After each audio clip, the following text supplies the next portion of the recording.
Hey, it is Will the Go Gottlieb Day here on the CHGO Bulls podcast, y'all. Why? Because we are talking trades. We are talking drafts. We also got our guy, Mr. Goodman, is going to join us, ladies and gentlemen. My man from the field of 68. I can't wait. We got a lot to get into. It's Go Day. Katie, slap him for it.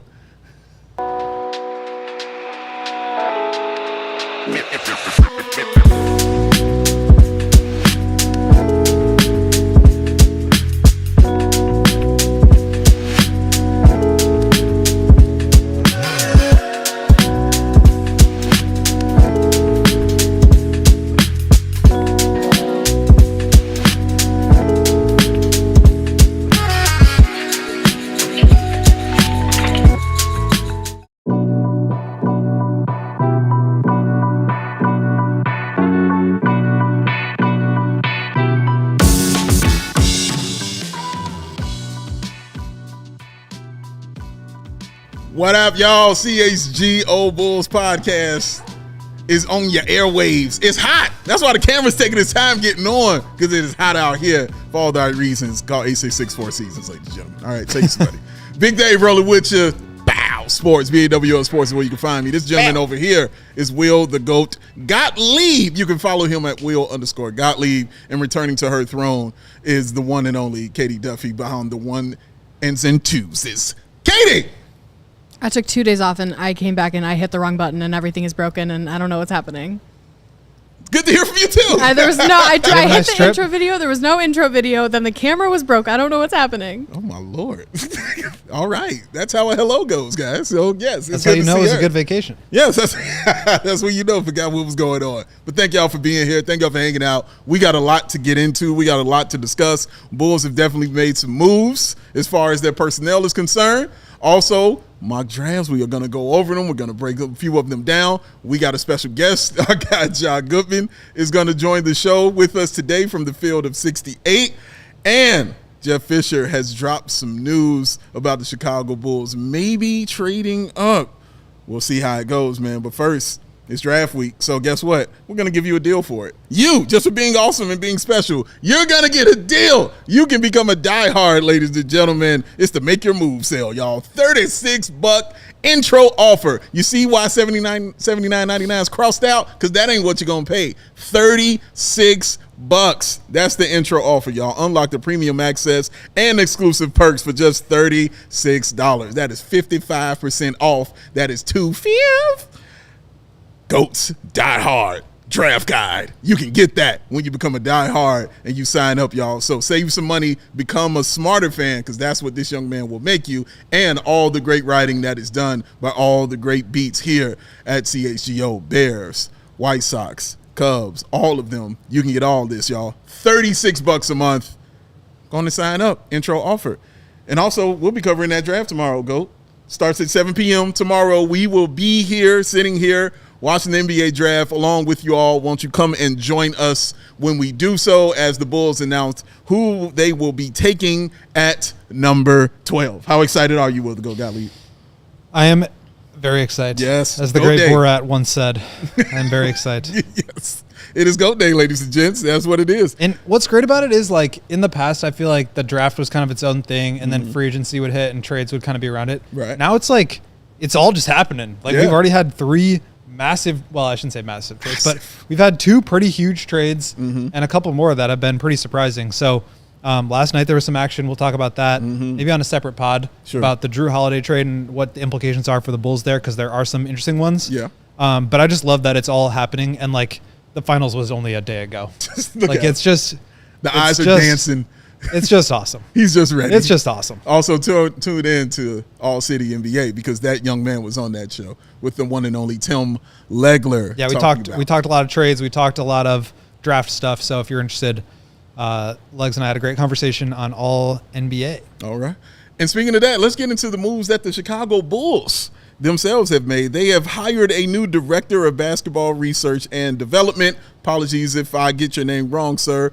Barak Khan Cook. I hope it's Barak Khan Cook, just for the silly person in me, because I would just love to say that about you, dog. But man, Barak can cook. That dude cooking up there. That would be cool to say. He is the new director of basketball research and development for the Chicago Bulls. He is coming from the Dallas Mavericks, where he spent previous 4 years there. Also, Basketball Index, he was a part of that also as well.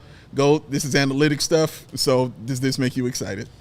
Well, I mean, I can't say that I really know too much about him or what kind of expertise he brings. Sure. And I think typically that's just not something that you would get a lot of insight into, whether it was the Bulls or any other team. Mm-hmm. However, obviously, there was some reporting done earlier this offseason that the Bulls had let go Steve Weinman, who was the director of analytics for a very long time, dating back even to the Garden Pax days. Really great at his job, really bright, sharp guy who was like just very good at what he did. And that left a void in the Bulls analytics department. And so I assumed that they would hire someone. We now know who it is. But yeah, we're curious to kind of see how he helps shape what the Bulls do in terms of their analytics. Still a very small department, I believe just 2 people now, but certainly more than one, so that's good. Certainly more than one. That's called math, ladies and gentlemen. So yeah, congratulations to you, young man. Thank you for coming here to the Chicago Bulls, and hopefully you can stop by this show and we can have a conversation about it. That would be absolutely awesome. Another move that was made for the Chicago Bulls was Jevon Carter exercising his $6.8 million player option. He shall return to the Chicago Bulls. First of all, $6.8 million. Let me clap that up for you, young sir. Congratulations. That is damn phenomenal. That is awesome. I think we expected him to pick this up when we found out that this was part of his deal last year, that he had this player option. We were like, you're not going to pass that one up. And just to get that kind of money to continue to be with your hometown team, because we spoke to him about what it meant to him to be a Chicago Bull, and some of those things he was even speechless on about what it meant for him to put that uniform on. So for a hometown guy to get to wear that jersey and to get a check for it like he's about to get, man, congratulations to him. Yeah, and I thought this was a really good signing when it happened. Obviously, it hasn't really turned out the way that I think anybody would have hoped. Surely Jevon wishes that he had a bigger role, more minutes, more opportunity. Mm-hmm. And I'm sure Arturas, this is a guy that he thought was going to really contribute to that core with Levine, with DeRozan, with Vucevic, with Lonzo out as a defensive first point guard who could pick up 94 feet, who could shoot threes. Unfortunately, it hasn't really worked out that way. Mm-hmm.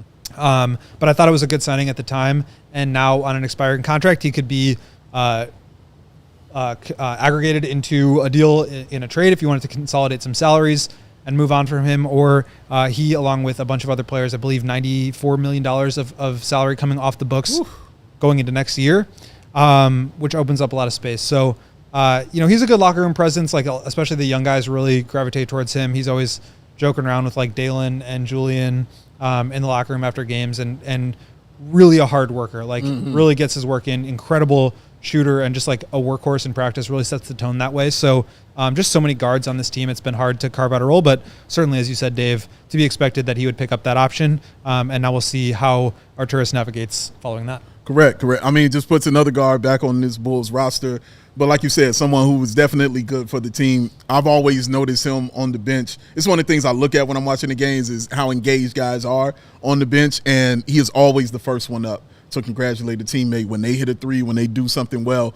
And he also wasn't playing a lot, but just the fact that he always stays ready. And as you said, just a hard worker. So he is always prepared to get on the floor, but just also prepared, for those young guys and to give them a compliment and to let them know whether they did something right or something wrong, man. So it's good to have that kind of guy, on your team. And yeah, man, congratulations to you, sir. Get that money. Not mad at you at all. Let's move on and talk about what we heard from our guy, Jake Fischer, via the Stein line, ladies and gentlemen, because he is saying some stuff that the Chicago Bulls might want to trade up. Oh, man, let's see a quote from that, what he had to say. There have been some fresh whispers. Oh, I love that phrase. Since then, about the Bulls angling to trade up from their number 12 spot in Wednesday's draft in pursuit of size. First of all, Fresh Whispers is going to be the name of my new album. I absolutely love that right there. But I don't know why this kind of surprised me a little bit, Goat, because we kind of had a mini conversation on the show about this and your feelings about them kind of staying at 12, and you didn't feel like there was a true guy that you would want to make that move for. Not that, you're upset if the Bulls do make that move or anything, but you just didn't see it that way. So hearing that the Bulls are kind of looking at that they may want to trade up to get a bigger size kind of person, does that mean Malowacz is the guy that they're looking at, or could it mean some other kind of player? I think it would have to, right? I mean, Queen is certainly falling down draft boards. I mean, he has some real question marks. Obviously, the upside and the skill is great. I've cooled on him quite a bit over the draft process. Incredibly talented scorer, but just has a lot of huge question marks. I think he could fit, and we'll talk more about him in the second part of the show because I had him in our mock draft, but I just don't think you're going to need to move up for him. And I don't think Sorber is going to be somebody you need to move up for either. So if indeed the Bulls are after a center, it does feel like Malowacz is the guy, but at what cost? What point in the draft is the right point to make a move up? Do you have to give up multiple assets? Do you have to give up future draft picks? Like, what is the cost there? And is that really your guy? Like, to me, that would be a departure from the type of big man that the Bulls typically want, and that I assume they still want, which is a dynamic dribble, pass, shoot big. Somebody who can space the floor, attack closeouts, make plays, operate as a passing hub, dribble handoffs. Like, that's been really valuable to the Bulls, whether it was in their old iteration with DeRozan and Levine, having Vucevic there, and not to mention trading away Daniel Gafford, who was a very solid rim protector, lob catcher type of big. New contract, shout out. It would be surprising to me if they now turned around and went for that kind of big. They went for Collin Murray-Boyles, who does have some potential to be a floor spacer and shooter. Like, I don't want to disqualify that, but it's just not something that he has done. And so you're kind of betting on the upside there, not like drafting him with the idea that he'll be able to give you that. And so maybe they just feel really comfortable there and it's worth the swing. Maybe the cost of moving up from 12 to 7 is like 3 second-round picks. And it's like, yeah, you probably may as well do that and get a guy that you feel strongly about. But as far as, the fresh whispers, like, I'm surprised that the Bulls would be in the market, especially given the fact that it does appear that they are targeting a big that is Malowacz the guy. I feel like he doesn't really fit with what the Bulls have historically wanted, and so moving up for him doesn't necessarily make sense. However, I do think it could be a good value play there if it's not super expensive, and you do want to transition to more of a lob catcher, rim protector type of big. So I could see it either way, but this is really the first time that we've heard any real credence to the idea that the Bulls could move up. So even that in itself is very interesting. Yeah, it's very interesting, and honestly, it excites me. Lets me know the Bulls aren't sitting on their hands, and they're actually being, active, and, taking these calls and listening, because I think we said this before, and I heard your boy Tim Legler say that, my guy too, shout out Tim Legler, where he was talking about how the Bulls, even during the season last year, should have had like 8 phones out in front of him and just answering them and listening to everybody. It feels like when I hear stuff like that, that lets me know that they're doing that kind of thing. Like, they're actually listening and they're taking these calls from these teams and they're not being comfortable where they are, because that is what was frustrating the fans so much. It has just felt like the Bulls were comfortable being who they are, 39-43, 39-43. Another season where you don't hit 500. But and you drafting another person that, nobody is really that excited about, or you don't have a draft pick or something like that. But hearing that they are being proactive and saying, 12 isn't good enough, maybe we can move up and find somebody that is out of what people think that we should do. I'm okay with that too. I'm all about the out-of-the-box thinking. I'm completely okay with that, but I want structure, and I ask for structure, and this for me is a part of that. Is going and touching every single part of this draft that you possibly can, asking every possible question. Can we trade up? Can we trade down? Should we stay where we are? All of that stuff for me makes sense when I hear that the Chicago Bulls are asking these questions, because this is what I wanted, Goat. I wanted the structure and to act like a team that is in the NBA that is, operating correctly. And hearing this stuff, these fresh whispers, excites me a little bit. So let me put it to you this way, just real quick before we have to go to break here. If the cost, let's say it's tomorrow night, Malowacz is sliding, it's 5, it's pick 6, he's still on the board, pick 7, he's still on the board, pick 8, goes to the Brooklyn Nets, and they don't take him, and it's pick 9, and the Raptors are on the clock, and they call you, the GM of the Bulls, and they say, give us Ayo Dosunmu, give us the Portland Trailblazers pick, lottery protected next year, and give us 12, and we'll give you 9, and you can take Malowacz. I would say come back with something a little bit better and hang up the phone.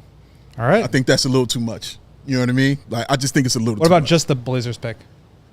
Then we'll talk. We'll talk a little more. We'll hear about those fresh whispers. You heard it here first. We're going to take a break, y'all. When we come back, we're going to talk about some news Casey Johnson has about the Chicago Bulls and who they should be taking right after this. Sunnyside Cannabis Dispensary is your home for judgment-free cannabis shopping. A place where all kinds of visitors are welcome to explore, discover, and purchase a wide array of high-quality products. Sunnyside has everything you need to elevate your summer. It is the one-stop shop for all your cannabis needs. Sunnyside has expertly curated menu with easy online ordering and in-store pickup at locations in the city like Wrigleyville and River North, and in the suburbs like Champaign and South Beloit. If you're a pro, they've got you covered with over 100 strains on the menu. And if you're just starting out, Sunnyside has expert guidance and brands that they know you will love, like Good News and Mindy's. Visit sunnyside.shop for Bright Buys every day, including 50% off your first 3 online purchases. Enter promo code HICHGO at checkout to qualify. Exclusions apply. Sunnyside Cannabis Dispensary. Bright Buys every day, only for 21 or older, or Illinois Med card holders. And for existing customers, use promo code CHGO50 for 50% off one Cresco Labs brand item. It is hot. Like the sun is wearing a wool suit and smoking a cigarette while it's laying on some shag carpet. It is hot. All right. Yeah, very detailed, man. Very sweaty. And that's why you need Four Seasons heating, air conditioning, plumbing, and electric. They have been serving Chicagoland for over 50 years because now is the time to get that AC checked out. And Four Seasons experts are ready to help you with AC installation, maintenance, and repair. You can save up to $4,000 on new comfort systems with Four Seasons. New AC units from $39 a month and AC furnace combos from $57 a month. Plumbing, electric, heating, and cooling emergency? Need a new hot water tank or generator? Just call Four Seasons, ladies and gentlemen. Same-day installation is what you get. Your trusted local experts are Four Seasons Heating, Air Conditioning, Plumbing, and Electric. Visit FourSeasonsHeatingCooling.com for all their special offers and money-saving coupons. That's FourSeasonsHeatingCooling.com, because for all the right reasons, call 866-4-SEASONS.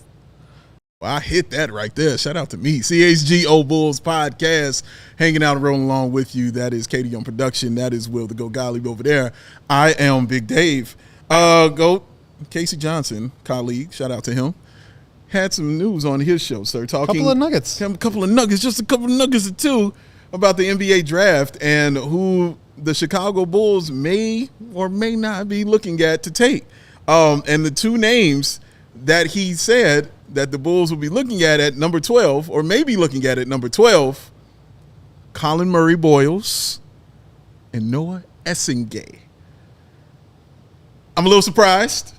I'm not by Collin Murray-Boyles. I don't think I'm surprised by that. Essengue surprised me a little bit. Shout out Ricky O'Donnell. That's definitely one of his picks, and he's a huge fan of him, and he also likes Collin Murray-Boyles as well. Nothing against them. I'm a little surprised about Essengue there. He feels like a guy that would be maybe 14th or 15th, in my opinion. But this is why I said this is GOAT Day, because you are here to enlighten us and break it all down. So hearing this news about Collin and Essengue, what are your thoughts on it, sir? So those are probably my top 2 picks for the Bulls. Because I think they're versatile, they're defensive oriented, they're smart, they're athletes. Like Collin Murray-Boyles, we've talked a bunch about him, but just the defensive infrastructure that he could provide single-handedly, I think would really be helpful for this team. I think he's a great leader. I think he's a great quarterback of the defense. And I am kind of buying his offensive tools. I know there's some limitations there with the jump shot, but he feels like the kind of passing hub and face-up scorer that could be really useful, especially to the Bulls in the half court. Like if you have questions about Gideon Kobe White's fit long-term and you feel like you need more scoring, I feel like he could kind of give you some of that as an ancillary piece. And then for Noah Essengue, like, just an incredible athlete, like 6'9", 6'10", athletic, runs the floor, draws a ton of fouls, defends, very long, very tall. Not somebody who's going to be able to like switch 1 through 5. I think he's pretty upright and he's pretty much like a 3 or 4. But I think he's got a ton of potential and he's very raw and I think kind of fits with the Arturas like toolsy wing athlete who we can hope to mold into a shooter, who we can hope to develop their ball skills into that. And so I think those are 2 names that make a lot of sense for me. We talked to a couple of people at the Combine, Dave, that said that would be a little bit of a weird fit with Modest because Modest is very much a 4 to me. Yes. And those guys are both very much 4s. So maybe you have some questions about the fit there.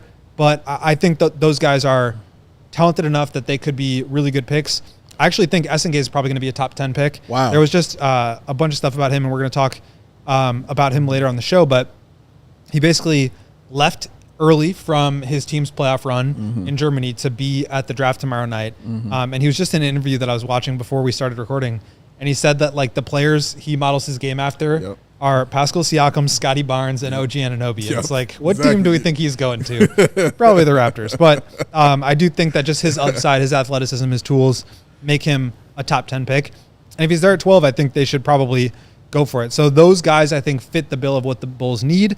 And I think they give you both upside and defense in a way that fits into the core. I don't think either of them are going to be like franchise players, A1 options, but I think they're both like very stable building blocks that this team really needs. That it also kind of, for me, gives me a little insight into what the Chicago Bulls could be valuing, you know, in this draft. As you just stated, for me, it was when I saw those two guys, the first thing I was like, it's defense.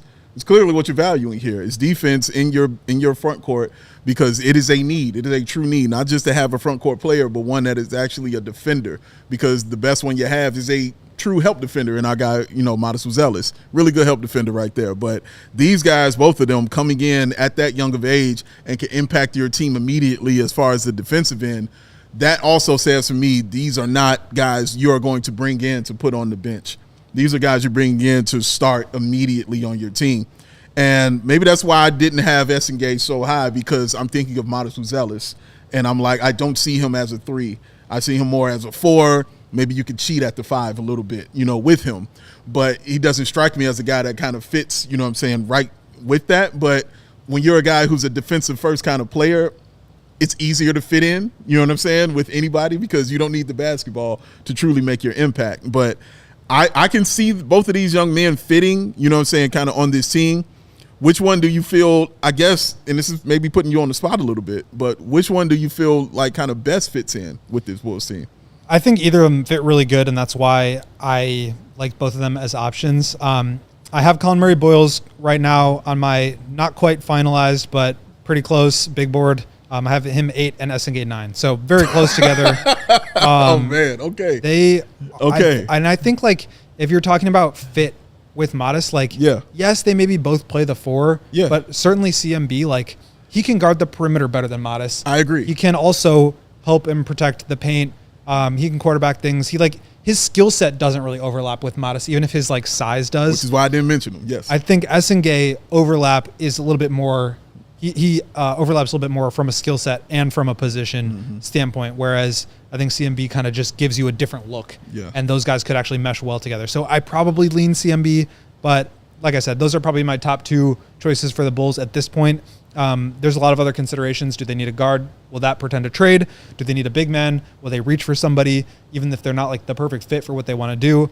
But just in terms of like talent, upside, combination, defensive, you know, win now type of players that can contribute right away. I think those guys tick a lot of boxes for me. Another guy that was mentioned, Casey Johnson talked about, was Derik Queen. And I thought this was interesting because he kind of questioned whether the Bulls will be able to pass on Derik Queen if he falls to number 12. Now, Goat, I had him as number 2 guy, you know what I'm saying, on my board, because I just find that incredibly behind hard. Cooper Flag. right behind. Yes, absolutely. But it's very hard, you know what I'm saying, for me to find, even though I don't mind CMB or Essengue, it's very hard for me to find reasons to completely just pass on this guy who has this kind of skill set that I can see fitting in really well with the Chicago Bulls. Because we talk about, you know, the kind of dribble pass shoot that they want. You also mentioned in the first block, you want that in Vooch, and Vooch is why Vooch fits so well, you know what I'm saying, with the team, because he had those kind of tools. Well, you bring in a young guy with those same kind of tools, man, that kind of fits that. Do you agree that, like, if he's there at 12, like, the Bulls just kind of got to take this guy if he's there? So we just did a mock draft for today, Derek Bodner and I, for all of our sites. Obviously, with the draft guide, you can get all that stuff as a CHGO diehard. Wow. That was the situation that I found myself in, which was Derik Queen was on the board, and I just felt like I couldn't pass on that talent. What's interesting about it is another thing that Casey said, and that we all have talked about and know, is that the Bulls are also looking for players that fit their style and that can be a part of the identity that they are trying to build. That's playing with pace. That's getting up and down and shooting a lot of threes. I think you can imagine Queen getting into some of those actions like grab and go, rebound, push the ball up the court. Like that's in his game. That's in his bag. And I think he could fit in that way. But you also look at some of the teams that the Bulls are trying to emulate. The Thunder, the Pacers, the Rockets. Like these are teams that I guess the Rockets have Sengun, but like the Pacers, for example, have a stretch big and like versatile wings. Yeah. They don't have the like slower ball dominant center that you run offense through the way that some of these other teams do. And so I wonder if that's just like in the cards for them at all. Ultimately, like I like Queen's upside a lot, and I think it would make a lot of sense for a team to take a swing on him. Sure. And I could see them doing that before 12. But I also just feel like the Bulls situation is not right for him. Like I just, and you could talk me into it tomorrow if they take him. Why but like, that? I just have a hard time seeing him succeeding in a team where you have multiple ball dominant players like Josh Giddey, like Kobe White, who want the ball. They also want to get touches for Modest. Like, yes, they're going to move the ball around and pass it and stuff like that, but that's a lot of guys that want the ball in their hands. Sure. And I think Queen really needs it. He's also not a floor spacer. He's not going to open up the paint for Josh Giddey and Kobe White in driving lanes. He's not going to protect the rim at all. Like, he really needs to have a three-point shooting, rim protecting big next to him, like a Victor Wembanyama, an Alex Sarr, a player like that, sort of the new generation Chet Holmgren of player who can help unlock his offensive skill set while also allowing him to be what he can be on the offensive side, allowing him to do the things that make him an interesting prospect, which is let him run the offense, let him like have the ball in his hands. And I just don't know that the Bulls can provide that situation. I think the talent is really interesting. And like I said, if he's there at 12 and they picked him, I would probably talk myself into it. Yeah. But I just feel like the fit concerns for me with the Bulls, this is a situation where it's like you have to take the fit consideration into the equation when you're talking about best player available, because if you can't put that player in a situation that fits for him to where he's really going to grow and reach his potential, then he's not going to be the best player available. That's true. And I think that's something that the Bulls have to consider. Again, I think he could be really good and maybe it just doesn't matter, and maybe other moves are made down the line and you know the roster isn't what it looks like it is today, but that would be my like mental gymnastics that I would be going through trying to figure out if this is the right pick.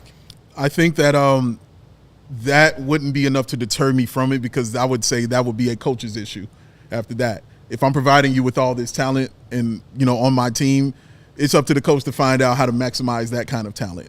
So then I'm looking at Billy Donovan. So you have to develop this dude who is super skilled and super talented like that. A guy who possesses the similar skills to a guy like Nikola Vucevic, who also, you know, kind of worked well. Now I know Nikola, different player, obviously. This is an all-star we're talking about. But the skill set is kind of there, you know what I'm saying, from what they have. And also, those same guys aren't going to be on the floor for 48 minutes. So you can find time within the game to allow him to do what he does best and allow him to be great on the basketball floor. I immediately think of Derrick Rose and Joakim Noah. When Derrick Rose on the floor, it's Derrick Rose time. And then if we was going, it was all Joakim Noah time after that. So you can find ways to do this and you can find ways to work. It's just too much talent there for me to just be like, that is the reason I'm not going to take that. Absolutely. I think that's totally fair. And I think that's, again, the question that the Bulls are going to be faced with if he is on the board. Like, do you want to go for someone who you feel like maybe not like, okay, let's say Derik Queen has all-star potential, but there's only a 5% chance that he hits it compared to, and like a 25% chance that he's a bust because the things that he does well, if he can't reach that height, then he's got nothing else to support himself in terms of being a complementary piece. So let's say there's a 5% chance he turns into a star and a 30% chance he's a bust. Are you willing to take that risk compared to a Cedric Coward who has, you know, a 60% chance of being a very good role player and maybe a 5% chance of being a star?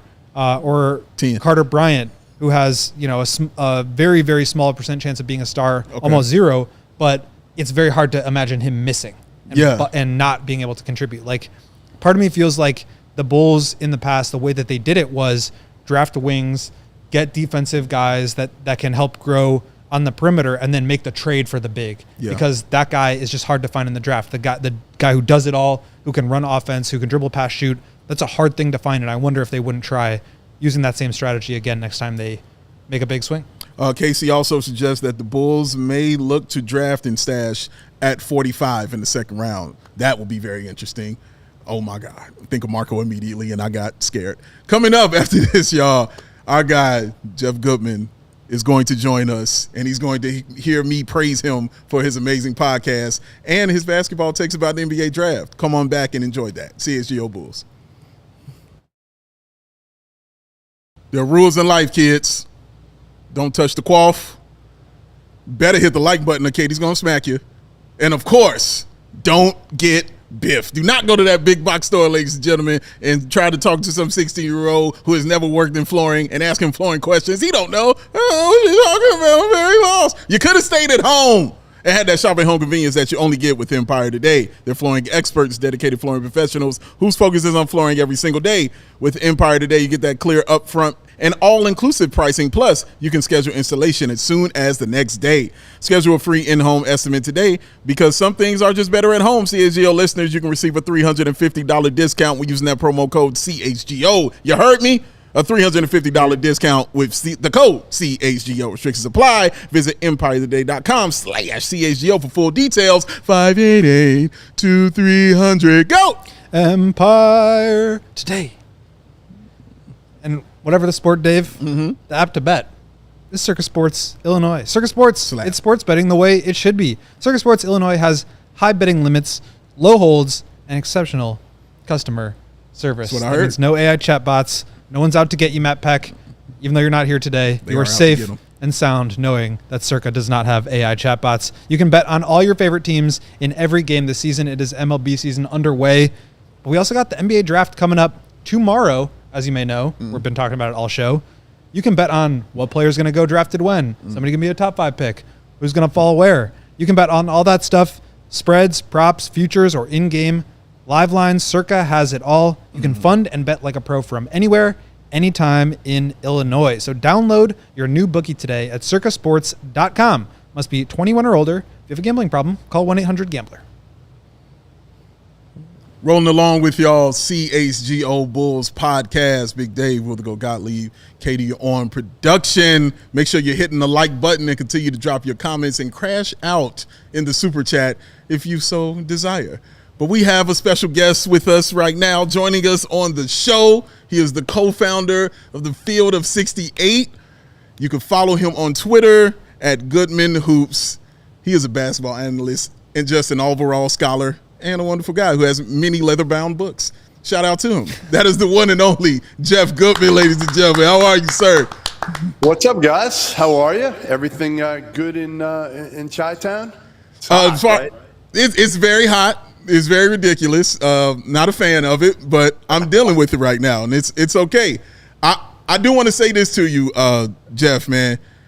I don't listen to many podcasts at all, but Field of 68 is always a podcast that I listen to, and I absolutely love it. It's how I got introduced to your guy, Terrence Oglesby. We've had him on the show several times. I absolutely love that guy, but I am a huge fan of that podcast, man. And I just wanted to give you your love for that. Thanks. I appreciate it. We have fun. We like to kind of entertain and inform in whatever order you want to put those two in. We're trying to do the same thing here. Exactly. And you're doing a great job of it, man. But let's get into this, man. We just were talking about the Bulls and who they might be taking at number 12. We heard Casey Johnson mention guys like Collin Murray-Boyles, Noah Essengue. We talked even about Derik Queen. I am a huge fan of Cedric Howard. If it came down to it, sir, and you were making that decision at number 12, who do you feel the Chicago Bulls should be picking? If he's there, I would take Derik Queen. I feel like he fits a need, and he's probably the best player available at that time. You know, if you're Chicago, you have needs all over the place. Let's face it. I mean, they just do. Their roster's underwhelming. I feel bad for Billy Donovan. I feel bad. I've known Billy forever. I will say this, guys, and I mean this. Of all the college coaches who have left, retired, left, quit, been fired, whatever, the coach I miss the most is Billy Donovan, by far. And I don't know if you guys have like I've seen him loosen up. Like I've seen Billy with a couple in him doing the Ric Flair impersonation, walking down the streets of Akron, Ohio, okay, at an AU event. So, like, I've seen a different side of Billy than a lot of people. I just wish they had more talent. I wish he had a better chance to show, how good a coach he is in the league. I mean, obviously at OKC, he had good talent, but, the KD experiment didn't work there. And in Chicago, you just look at the roster right now, and again, they need everything. They need absolutely everything, which is why, you go best player available. You don't worry about a big necessarily. If you love a guy and you think he has a chance to be an all-star caliber type player, which, again, is going to be hard to get at that spot, but you never know. But Derik Queen, what he gives you is a legitimate skill big who does everything. He's scoring the post, both hands. He could pass the hell out of it for a big, and he's way more athletic. I mean, you look at in the NCAA tournament, the game winner with Derik Queen in Maryland, like they gave him the ball to go make a play, from the top of the key, and he was able to get downhill. And I'm not sure he'll be there. To be honest, I'm not sure he'll be there for Chicago. Let me ask you just about Queen, because for me, I'm definitely intrigued by his upside. Like that, it's undeniable. You mentioned the scoring, the passing, just like the floor game for a guy like that is super rare. But to me, I guess like the question I have is, are the flaws in his game or the limitations that he has right now, which obviously he can improve on, defense, shooting, things like that, do you feel like he needs a certain situation to really reach his potential, and that if he's put into a situation where he doesn't have rim protection behind him, that will hurt him? If he's put into a situation where he doesn't have good floor spacing, or he has to be the floor spacer, that you might not be able to bring the most out of him? Because to me, he falls into that category maybe more than anybody else in the lottery, where he just needs a very specific fit, and I don't know if the Bulls can give him that. You don't think they have the floor spacing will be okay, but not great. It depends on Modest and how well he can be and I've seen him since he was at Brewster Academy. And I said back then, I thought he had a chance to be maybe the number one overall pick. His talent level is ridiculous. He's just got to put on weight. And I'm glad that, they fed him to the Wolves last year. Like that was the right thing to do, is just give him minutes and let him grow up quickly. And, even if, you think about it, even with a kid like that, right? Like get him production, get him out there, and then he becomes a guy that you can potentially move if you wanted to and increase his value because he's putting up numbers. And that's kind of what you need to do in Chicago right now, in a way, is like these guys that are getting the opportunity, them better than anybody. If their guys are going to build around or not. And then you've got to be able to make trades with that in mind to try to – and it's just crazy that they can't get free agents. They just can't get big-time free agents to Chicago. It baffles me. It absolutely it's Chicago. It's the Bulls. They need dudes. Like, you can walk in there now. Again, you may not win right away, but you're going to be the guy. It's a different world when you're the guy in Chicago, without a doubt, Yes. man. And we have no answer to that either. We've been trying to answer that for a long time. But let's say Derik Queen isn't there. You know what I'm saying? At number 12. If he is, I would love to take him. If he isn't there, what big do you think that you're looking at as far as after Derik Queen is gone, as far as that kind of ranking? Like, is it a Malawatch guy? Is it Essengue? Like, what kind of ranking do you have in your head per se about the bigs if Derik Queen isn't there? I'd be shocked if Malawatch is there. I'd be shocked. I think you're looking at like Thomas Sorber, Collin Murray-Boyles. And Murray-Boyles, I never understood the infatuation with him in the NBA. Some people had him in the top 10. I saw him plenty of times in person at South Carolina. I like him, but I think he's a piece. I think Sorber, I would take Thomas Sorber ahead of him. Sorber's kind of like an Al Horford type player. Not the most athletic dude, but high IQ, skill, will get better shooting the ball from the perimeter. But to me, it's like, all right, if you're Chicago, do you move down maybe, which is what I would do here. I would look to move down. I don't know if they can. I don't know if there's enough value to moving down, but I would certainly entertain calls to try to move down and because I don't think there's much of a difference between 12 and 16, 17, 18. To me, a guy that I would look at, and I know they don't need this position maybe as much, but is a Cedric Howard. Okay, Cedric Howard is a high upside dude. Okay, he played 2 years at Eastern Washington. Nobody saw him. He played last season 6 games at Washington State. He is long. He is versatile. He can shoot the hell out of it. He can defend. And then you add in, and this is where I think he'll go even higher. Like when you talk to him, it's like all of us talking. It's like this dude is an adult in the room. He'll go in and be able to command a room immediately. And I'm not like, that's not why I draft him, but that's also the character helps, right? Like you don't want to roll the dice on character right now if you're Chicago. So to me, he checks kind of every box in the upside box. And yeah, it's a roll the dice, but I think if you're Chicago, kind of have to do that right now, don't you? Roll those dice and hit a 7 and an 11 when you get a guy like Cedric Howard. Thank you for preaching that. I've been preaching it for a while now about Cedric Howard. Dave is like obsessed with Coward. I really like him. He really impressed us at the combine. I mean, you mentioned like the interview itself. Was like, yes. I mean, this dude is just man. Right? I was blown away. Yes, all this stuff, and on top of that, I think he's one of the best shooters in the draft, and I think he's a great fit for any team. But also, just like slide him in the wing between Giddey, Kobe, and Modest, and like you've got a guy that do you feel like he has real upside in terms of shot creation? That's like the one. I think it's there, but I'm just I don't know. Yeah. He can guard. Like Modest can't guard yet. Like to me, you can put him out there and he's going to guard at a high level. He's going to make shots. And yes, he'll be a better shot creator. I think it'll take a little bit of time. It's going to be an adjustment for him. He only played 6 games at Washington State, got hurt last year. But I just think it's worth, again, the potential rather than taking a guy that you're just like, okay, like maybe he'll be a backup for, however, like take a guy that you may hit it with. You talked about maybe the Bulls being in that position of trading down. Is there someone a little further down in the draft that the Bulls can be looking at? Because the French center out of what school was it? Varangé? Yes, Varangé. Oh, no, you're talking about Maxime Renaud. Renaud, yes. That guy, Renaud, I really like. I think he's awesome. Is there someone else you would look at for the Bulls if they're trading down? By the way, if you thought talking to Coward was impressive, try talking to Maxime Renaud. Stanford dude. No. Trust me, we tried it. I walked away being like, all right, like this dude's way too smart for me. Like there's just no and like smart in a good way, not like smart like I know it all or any of that. He's just like he's awesome. And the big thing that Maxime, and I think he goes much later. He goes like 25 to 35.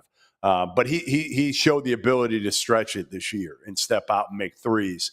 And I think that separates him from some of the other guys. Kid Berenger, from France, he's kind of, again, like a poor man's Malawach.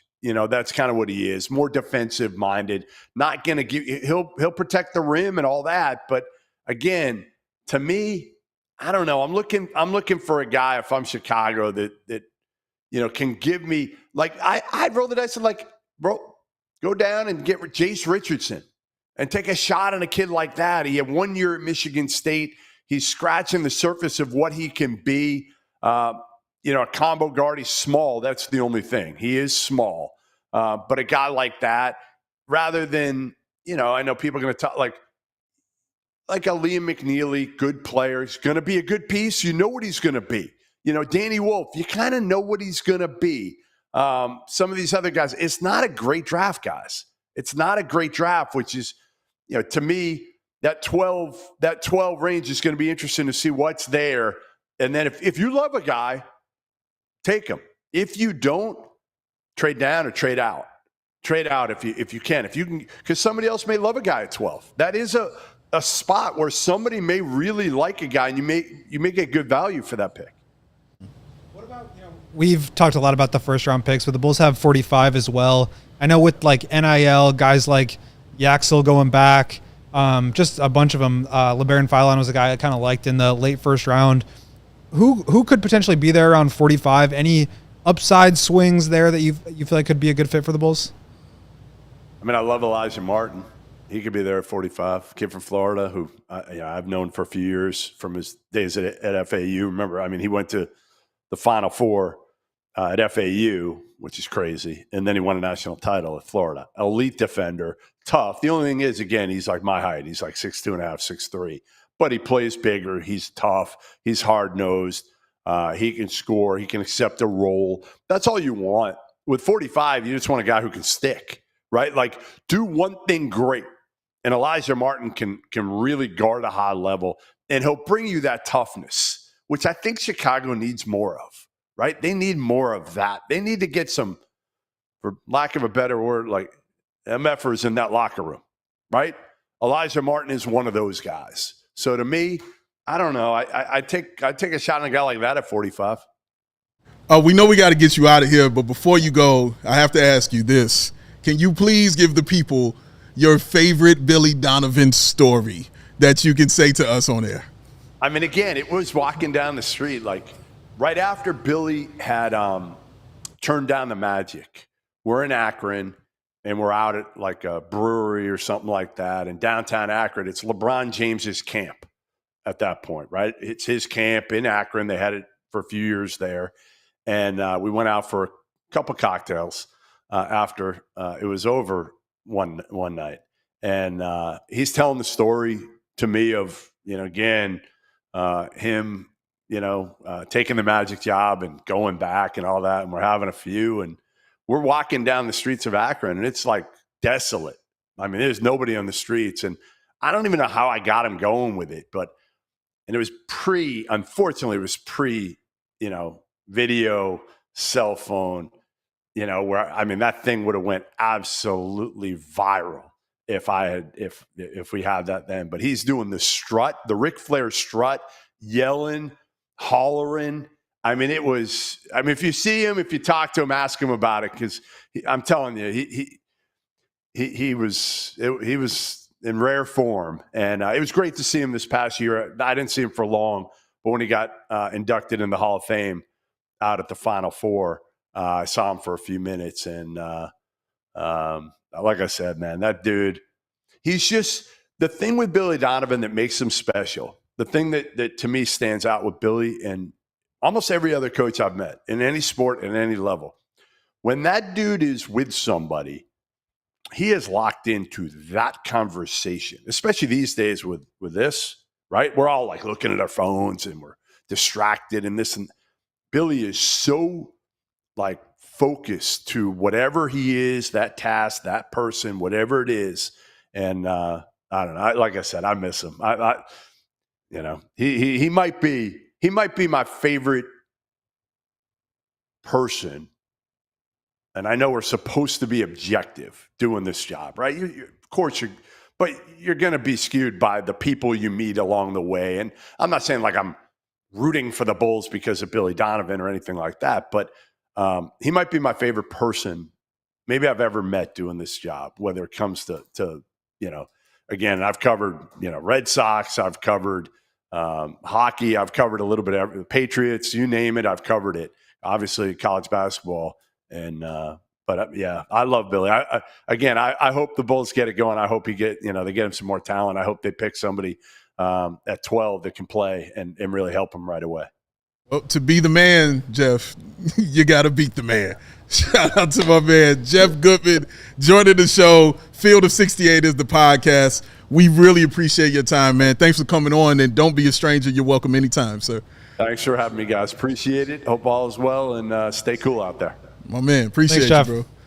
That is Jeff Goodman, and that was absolutely We got to get Katie a short of the Ric Flair strut with him telling that story. Oh, she on it. I will get on I know you're already on it. Wow, man. that is so good. And he was so that. right about like he said like Billy's super locked in. Yeah, that's on very a conversation. true. Like that is so accurate. And it's one of the things you like about it too. Yeah, because like after like media and just like to peel back the curtain a little bit, it'll be like sometimes 3 or 4 reporters around like this screen that has like the Bulls logo on it, and he's standing there with like a microphone in his face, and we're all just kind of like huddling around him.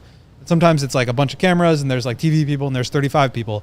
But if you go up to him after, like, and I've had times where I'm like trying to ask a question or like follow up on something or like where's this guy supposed to be in rotation, or like what's this guy's first read in this zoom action or whatever, and he'll just talk for like 10 minutes about it, and like all of a sudden you're just like breaking down all this stuff, and he's just like locked in with you. It's really cool. I think that's why players really gravitate towards him. Like you hear the players coach thing, but he really is just like a great connector of people, and I really respect that about him. No, it's very true. When we were down there the first year for the summer league, I saw it in action there. I was very close to him, watching him speak to the younger players. Everybody kind of coming up. It's like his best friend from that he hasn't seen in 15 years. You know. And then when we met him at the airport, and I went up to him and just started talking.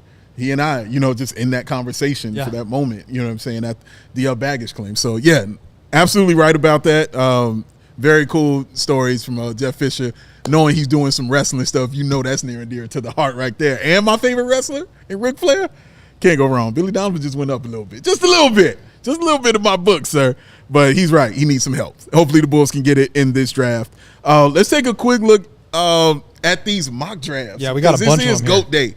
And GOAT is all about these mock drafts life, baby. So let's get into it a little bit. ESPN's latest mock draft, our guy Gavoni and our guy Woo, has Kasparas Jakucionis going to the Chicago Bulls at number 12. Will the Go Gottlieb, how do you feel about the young man out of Illinois being a Chicago Bull? Pretty surprising. I'm pretty sure they've worked him out and gotten to talk to him a little bit and see what he's like. But just in terms of fit, like we've talked a lot about the crossover between best player available and fit and talent, and like how those things need to, like you need to find the right equilibrium to bring out the best talent in a guy so that he is the best player available. Yeah. And that is done by having a good situation for him. I just have a hard time believing that they're going to take another guard. I just do. Okay, and fair. Until a trade for Kobe or Alonzo or both or Io happens, like I just don't know. And I think about it that way. And then I think about, okay, well, let's say Kobe gets moved. Not saying he should or shouldn't, but let's say that happens and it's Giddey and Jakucionis as the backcourt. Like, does that work? And I think it could. I think he is a dynamic playmaker with the ball. Very, very good passer.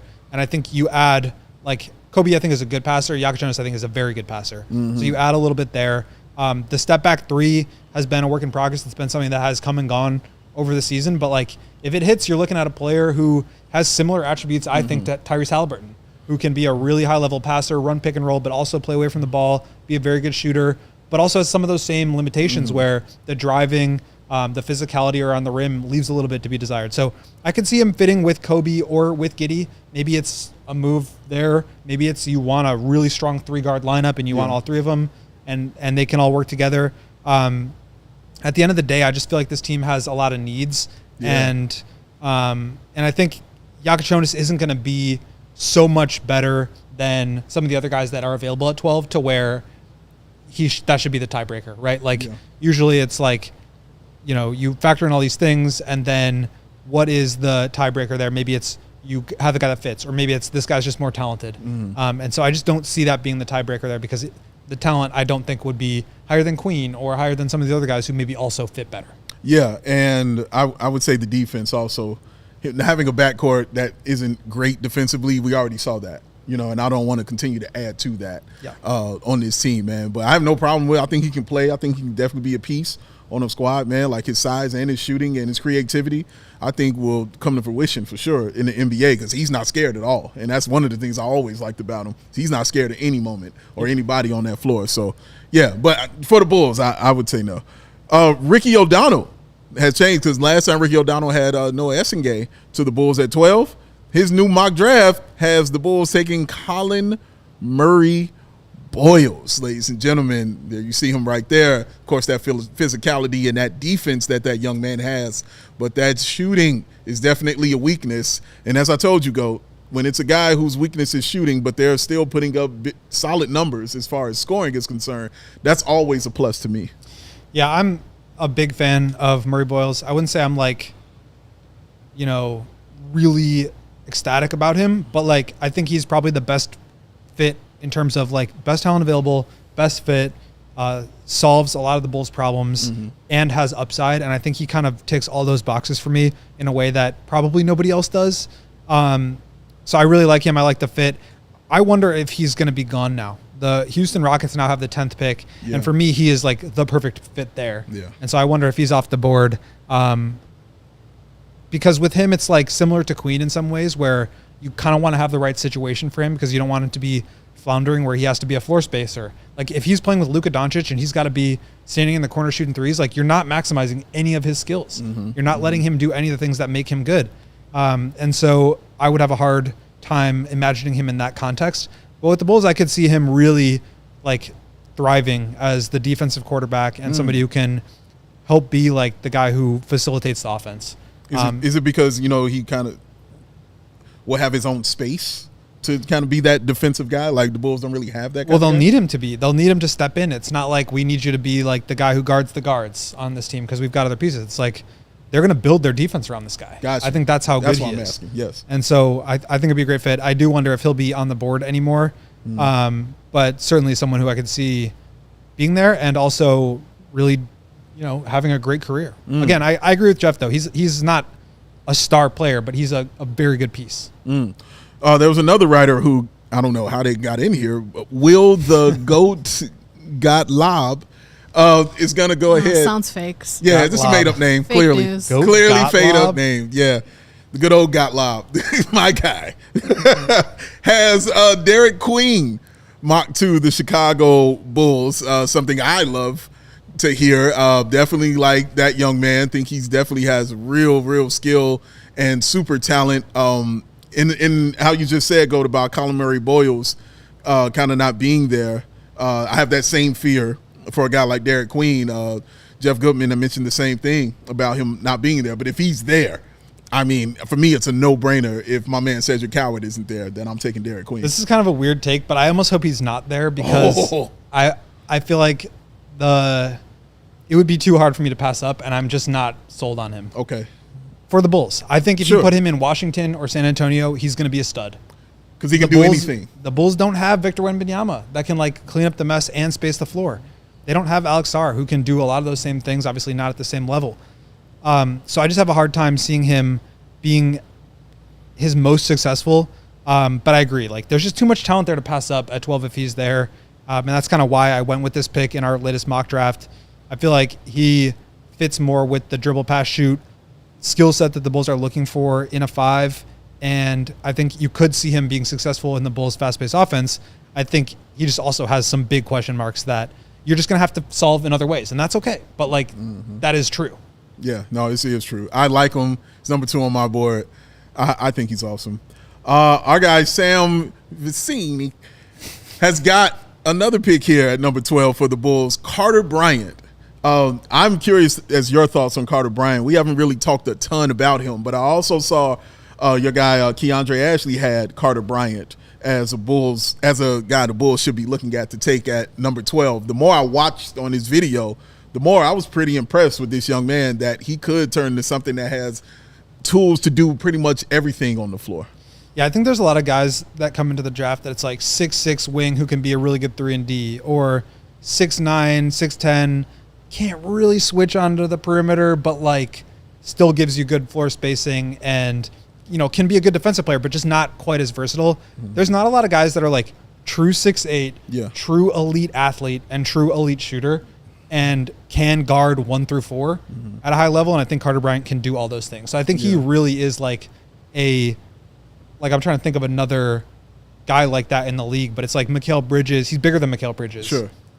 He's more versatile and switchable than a Cam Johnson or than a Rasheer Fleming or just like guys like that Essengue, who are kind of more 4s. So I think his versatility is really special and unique.